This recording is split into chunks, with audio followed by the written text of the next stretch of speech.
Kinara wa chama cha Jubilee Daktari Fred Okengo Matiang'i amewakashifu viongozi wanaowatumia wahuni kujiendeleza kisiasa, akibaini kuwa wanachangia pakubwa kuvuruga amani ya taifa la Kenya. Matiang'i pia amewakosoa viongozi serikalini wanaowatumia maafisa wa polisi kuwatendea mabaya wanaoipinga serikali, akibaini kuwa polisi wanapaswa kutekeleza wajibu wao bila ushawishi kutoka kwa wanasiasa.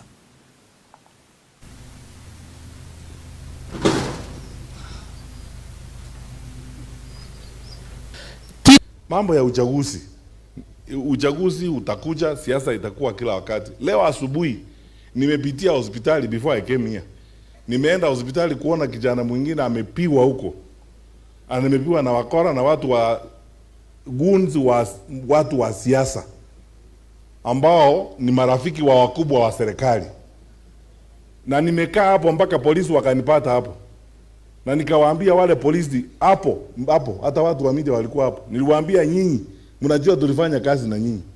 Hamwezi kuongoza nchi namna hii eti watoto wanafunjwa miguu ni kwa sababu ya siasa. Kama unataka uongozi, enda na mkono huu. Ongea na wananchi polepole.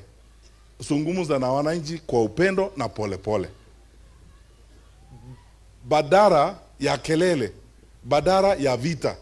Sisi hata nilisema jana wakati tulikuwa kwa mkutano ule wa viongozi wa kuwania katika chama cha Jubilee. Tafadhali ninawaomba, sisi hatutaki shida na vurugu na mtu yeyote. Because what is most important is stability of our country, peace for our people. Ili tuendelee na kazi ya kujenga taifa letu la Kenya. Hatuwezi kujenga nchi kama watu wanapigana hapa na ni ushenzi tu, ni siasa. Tunakusanya watu, nataka kuonyesha watu wewe uko na ubabe, tunaonyesha watu unabeba watu kutoka hapa na magari kwenda kupigana na watu wengine.